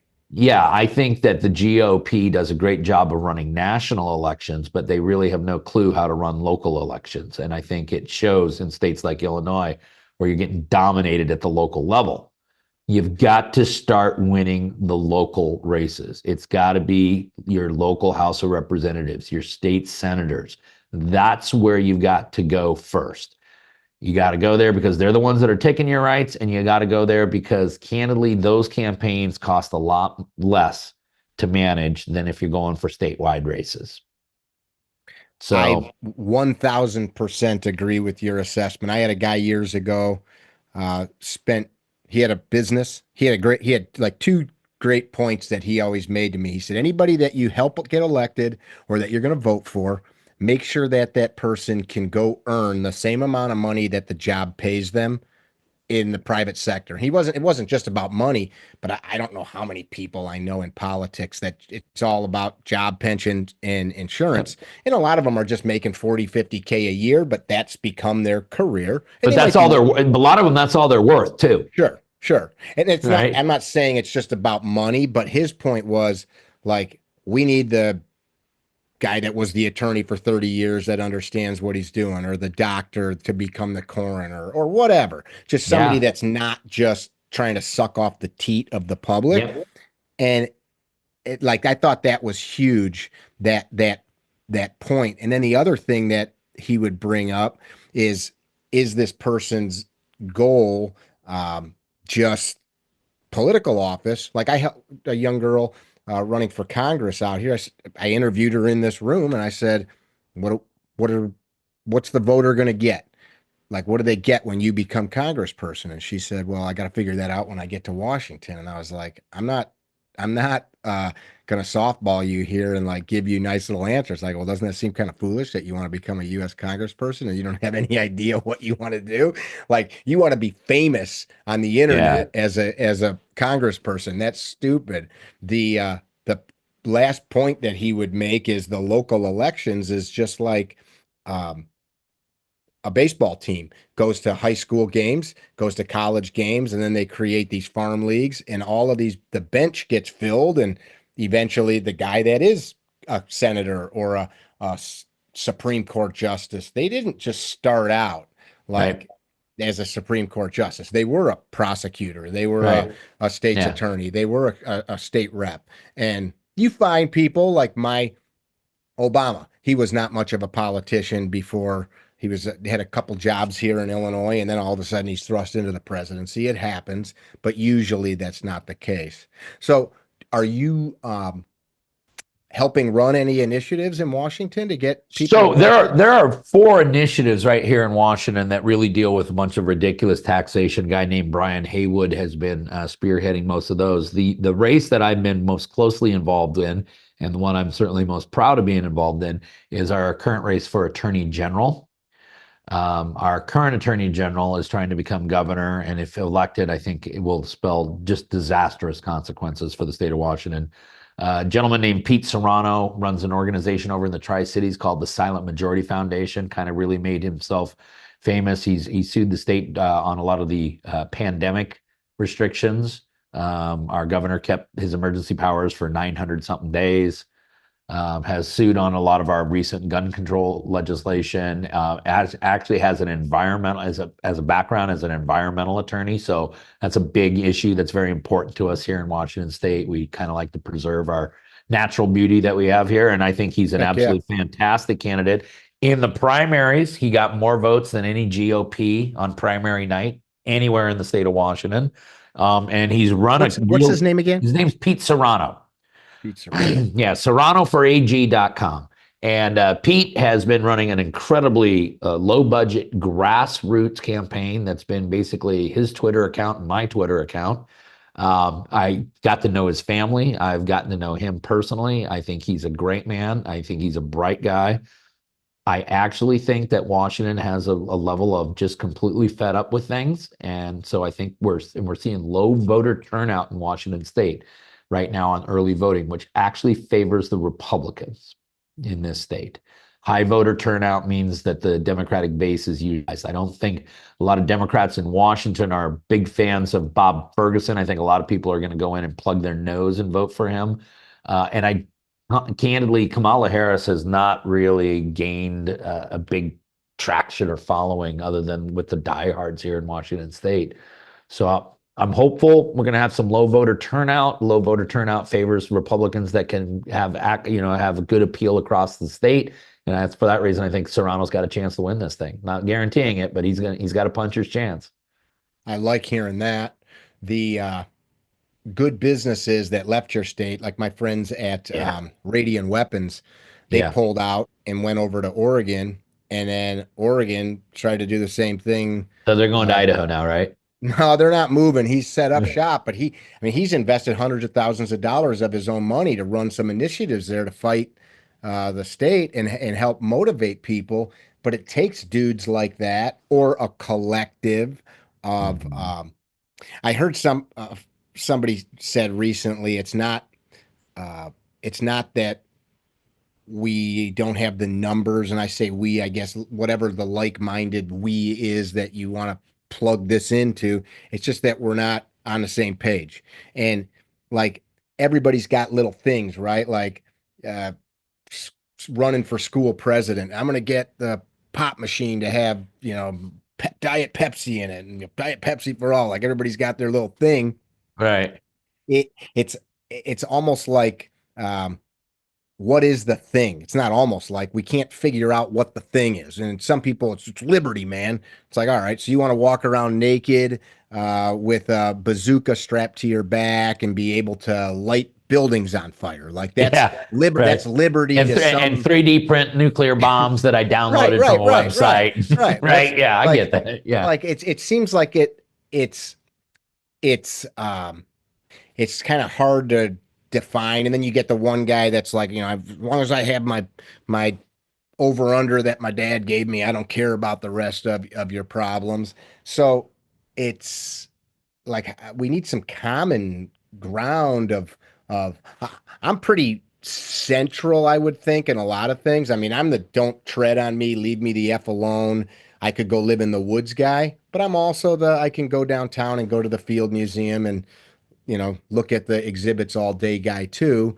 And I can go both ways, but we can't have um, the even it seems to have the discourse. My YouTube channel, I spend just as much time trying to calm people down.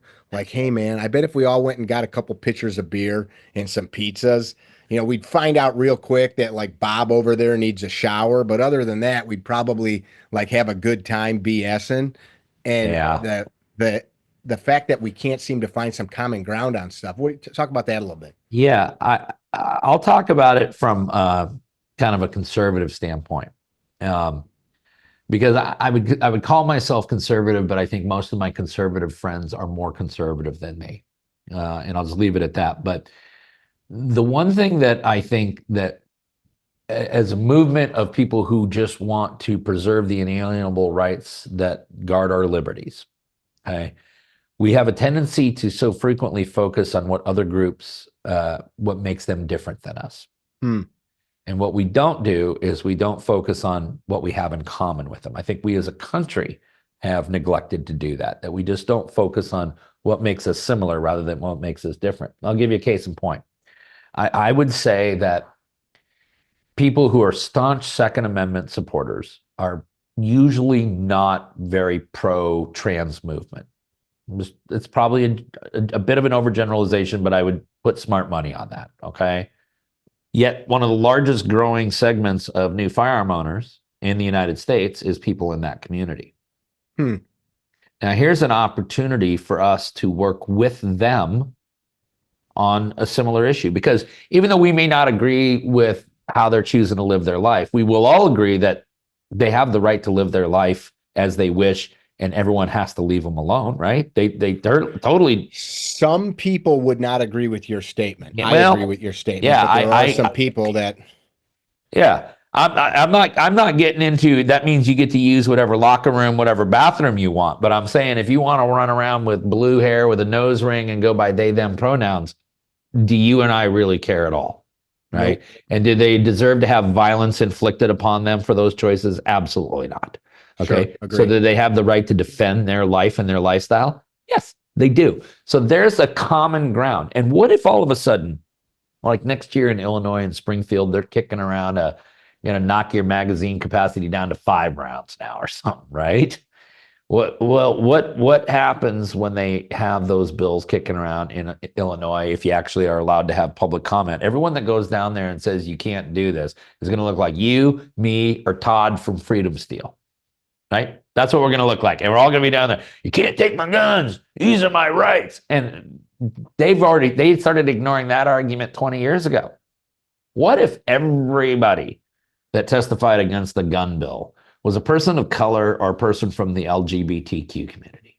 What if 25 people testify against this bill and all of them are from those communities and say, hey, wait a second, our communities are inflicted with violence. As a matter of fact, our communities are inflicted with violence more frequently than most communities. And what you're saying is we can't defend our lives too. This legislation is going to affect our ability to preserve our lives.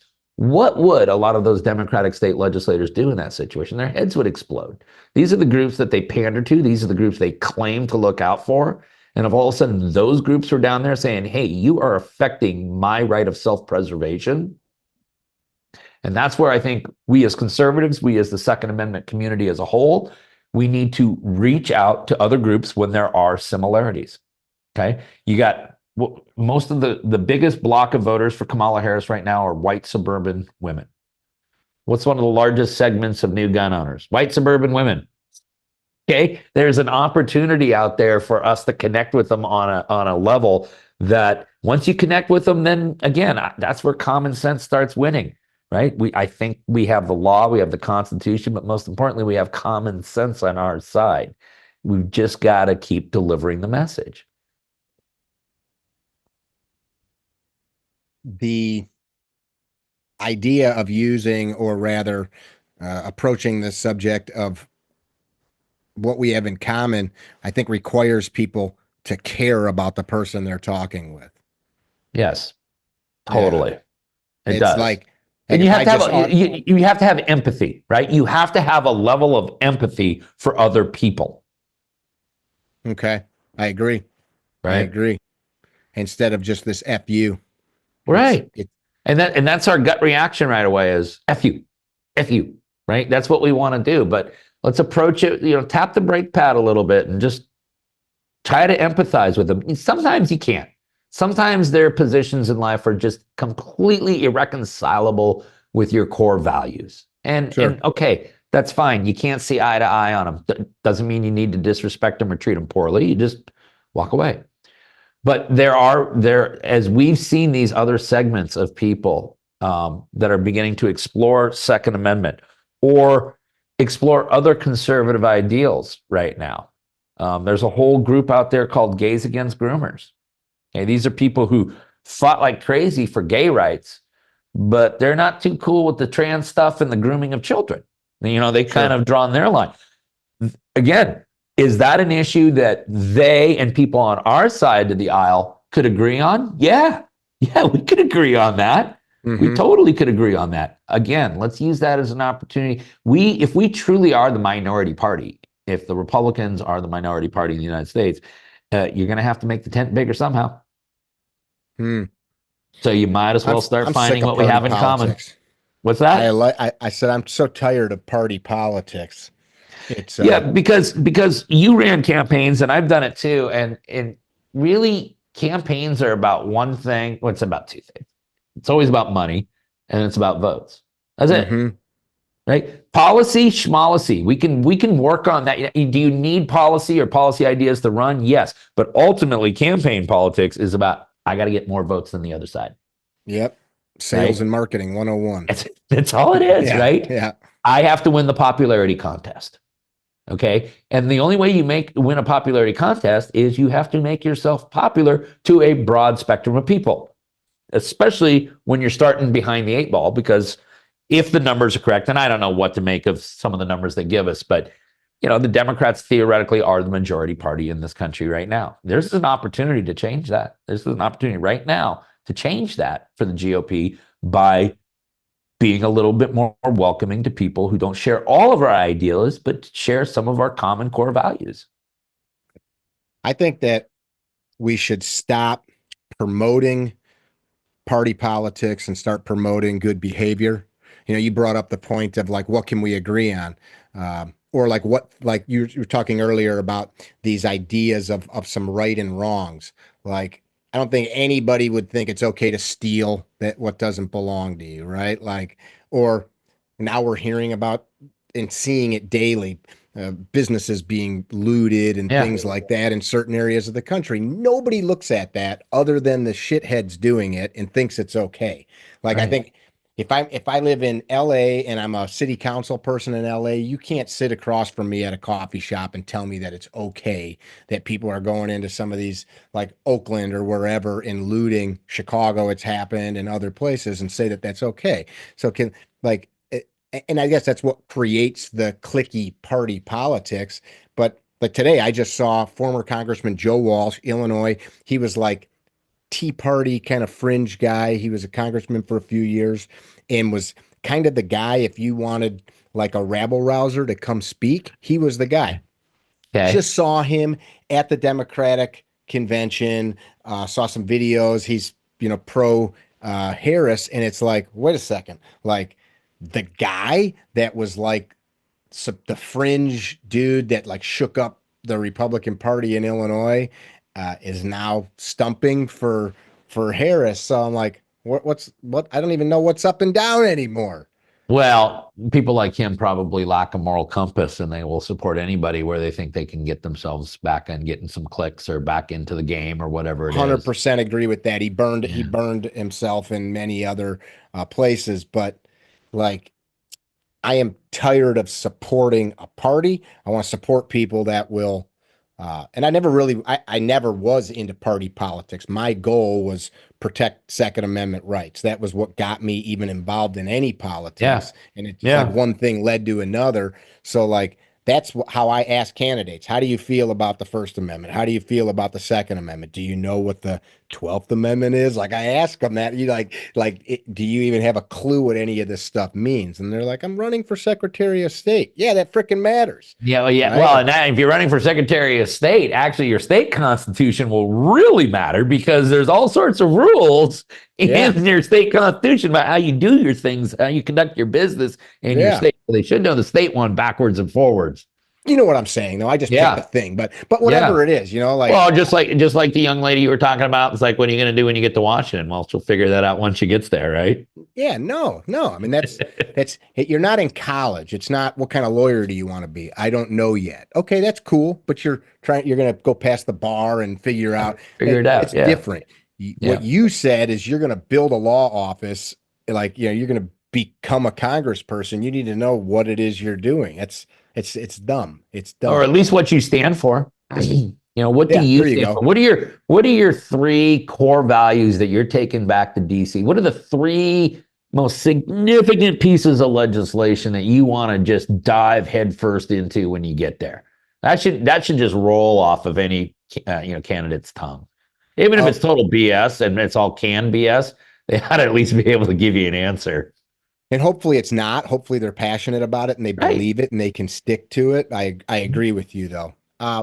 More questions for you. First, how do people find you? How do they get to your channel and find the content that you produce? Yeah, Washington Gun Law on YouTube is where you're going to find most of the stuff. I also post on Twitter. That's at Gun Washington.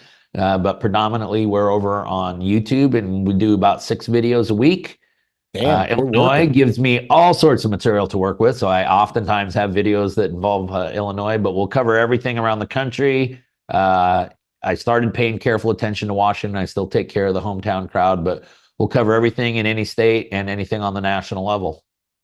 So you're basically finding legislation or things that are moving in as far as Second Amendment law is concerned. You're doing the research from a legal standpoint, and then you create content to help Yeah, educate lay people. here's what I think my niche is here. And I mean, no disrespect to some of the other content creators who are lawyers also, but lawyers, when you go to law school, they teach you all kinds of fancy words and how to baffle people with bullshit and all of that. But when you're a trial lawyer, that is, you actually go into court and you try cases like I did for 20 plus years, what you end up learning to do is to talk to normal people like normal people. Okay. So you don't, when you're doing a closing argument, you want to be eloquent, you want to be concise, but you don't want to be using all sorts of words that they need a thesaurus for. You want to break the concepts down into simple, normal English that everyone What's a uses. thesaurus?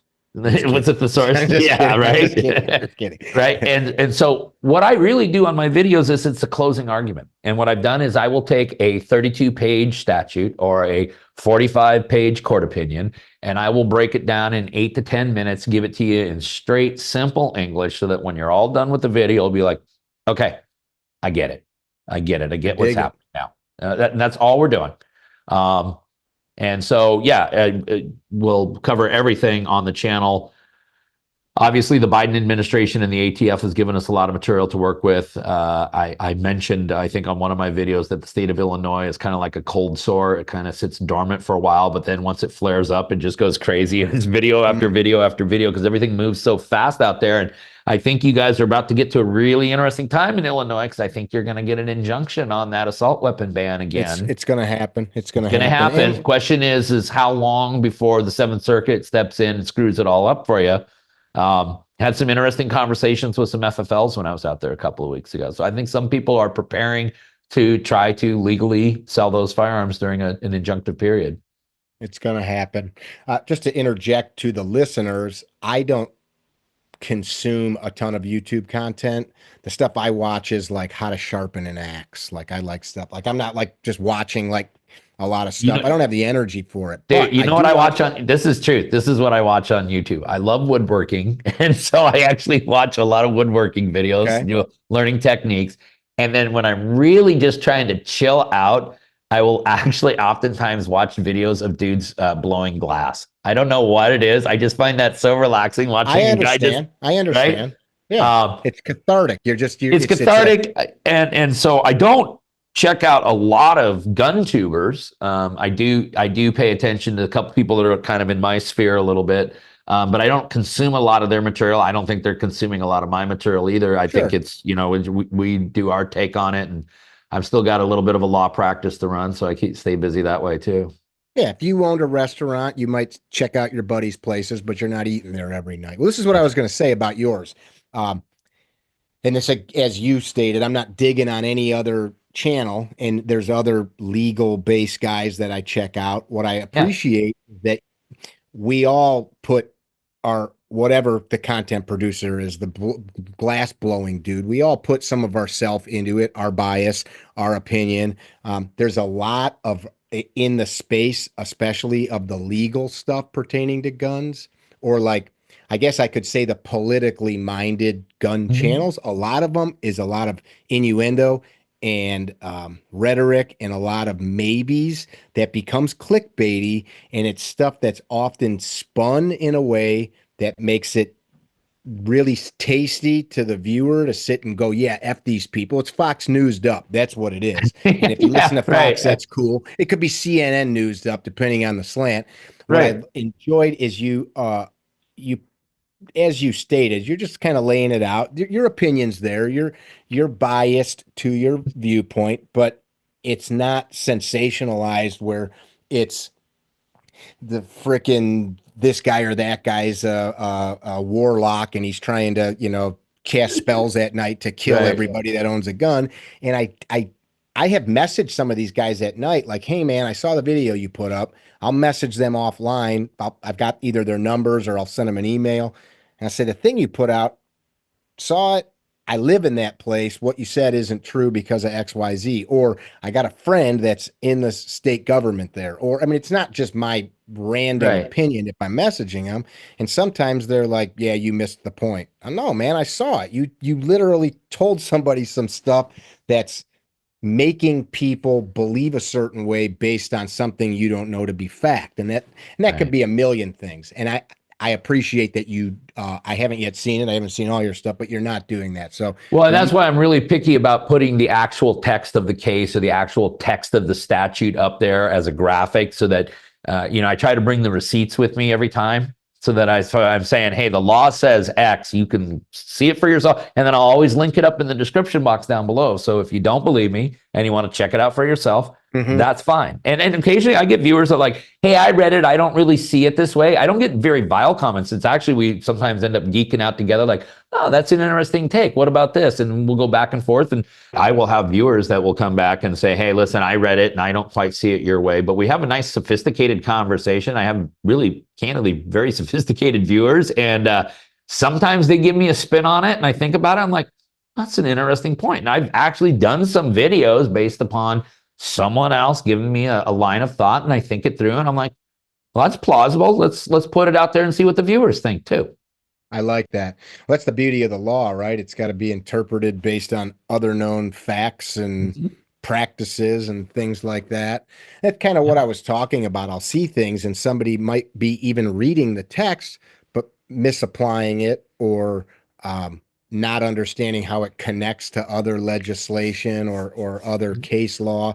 Not that I have the answers on that either, because I'll ask questions. I, one thing, I don't know if you've looked at this at all, this pops in my head, is that current DOD directive that people have been talking about in the community. It's 5240.01. It's this thing that people are saying is allowing the Department of Defense to use military assets to Mhm. kill U.S. citizens. And I've got two friends that are colonels, Army colonels, one of them from the Army War College. So, like, it's right up his alley. And they're like, that's not what that means. And Now, so I have not done a video on that topic. I saw the videos come out and I'm like, oh my God, I got clickbaited. I was like, oh my God, really? I got to look into this, right? And so what I will always do is I will actually then go to the source material itself and start looking into it. So I started going through it and I'm like, I don't think it really means this. So then I'm not a veteran. So I talked to some of my friends who have experience with the military and I bounce it off of them. And the more I talk to them, the more they're like, no, it doesn't really mean any of this. And so I've just resisted doing a video on it. Sometimes I actually love those topics to come out and let everyone crap their pants on it. And then I'll do a video a week or two later and be like, well, upon further review, let me tell you what it right. really means. Okay. And there may still be cause for concern. I'm not suggesting for 1 second it's a nothing burger. I Okay. don't think it, and I don't think it is a nothing burger, but I Right. don't think it's not Biden going next week. You can start shooting protesters. Right, exactly. And so that's the topic that it's funny. It's over on the board over there. It was one that my channel manager had decided we were going to circle back on in a couple of weeks and do one of those upon further review. Let's really talk about what this means, kind of thing. Because again, I just want people to have reliable, objective information, and they could attach whatever weight they want to it to come up to whichever decision is right for them.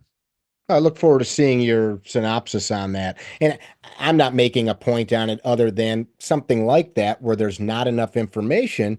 It's there's a responsibility, especially if you're speaking on legal things, when you start getting people riled up Yep. and painting a picture where somebody sees things a certain way. I mean, you've got some culpability there if you start telling people Fanning things the in the light. flames.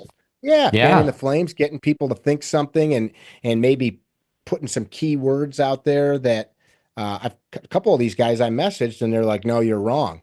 And I'm like, I'm not stating that you're wrong. I'm just asking if you've got if you talk to some people that maybe have got a broader depth of knowledge. I actually talked to somebody at DOD. I talked to two Army colonels, one of them at the War College.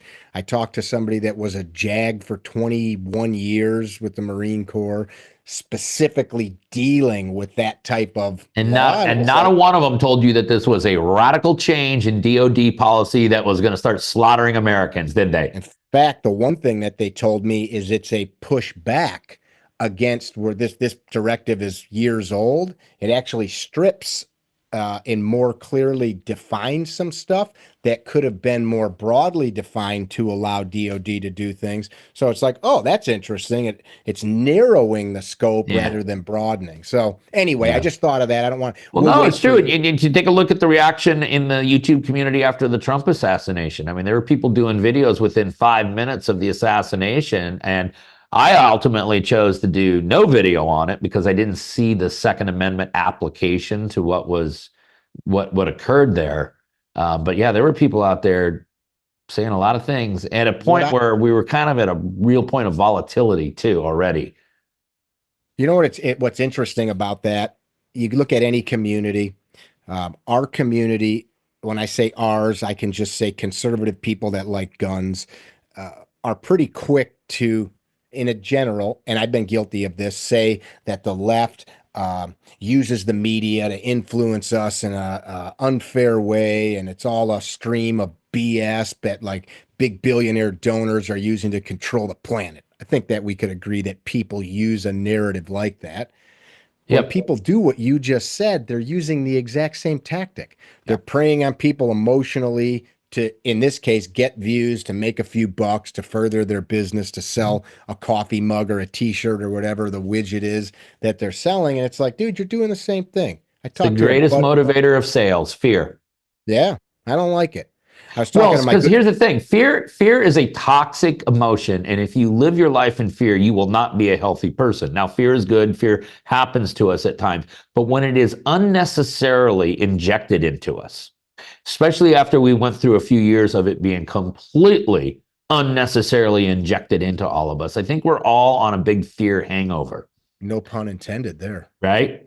And so that's why, hey, listen, again, I'm not making a comment on any of my other friends out there in the YouTuberverse, but if my thumbnail says huge ruling, if my thumbnail says terrible ruling, if my thumbnail says huge development, it actually is a huge ruling, a terrible ruling, or a huge development. Okay. If Hmm. it's not that, and if it's just hey, here's a general piece of educational material about a statute in Massachusetts, the thumbnail will tell you that. So I recognize I put material out there that's not designed for large swaths of the country, but like Massachusetts has been going through some struggles lately. South Carolina had a big all to do with their constitutional carry bill. Colorado was this close to passing an assault weapon ban case. So if I can get in and start geeking out on those laws and getting people in those states educated, great. And I recognize that people in Arkansas don't care about that, but that's fine. That's what today's video is going to be on. So,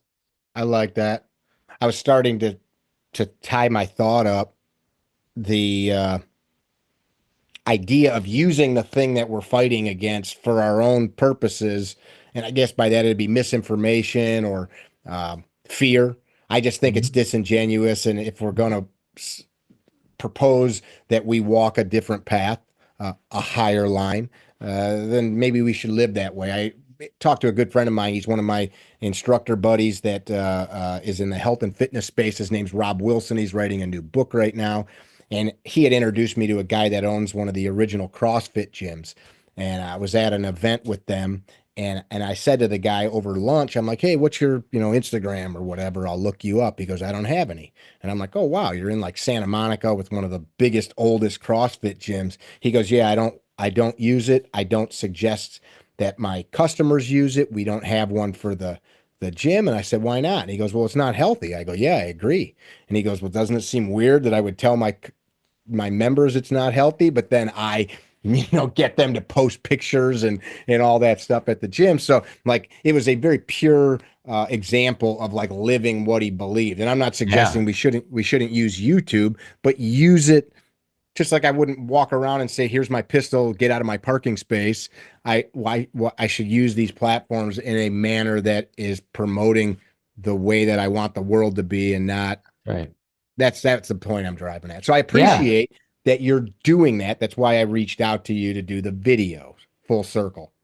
Well, I appreciate the opportunity to come on here and discuss this with you. I appreciate everything you're doing. I really do think that, as you say, if we're going to take the higher line, we have to arm ourselves with education. I dig And that. And what I'm going to do is I'm going to stay continued driven to put material out there so that people can arm themselves with legal education. There are other really great content creators out there, some within my own sphere. I think a lot of them do some fantastic work, so I'm not the only one out there doing it. Um, but it is the only way that we can absolutely preserve our inalienable right of self-preservation is through education. And I think we're all morally obligated to educate ourselves and then to impart that wisdom upon others that are willing to listen. So thanks for the opportunity to be here with you today. I really appreciate it. I appreciate that. You got any books people should read to educate themselves?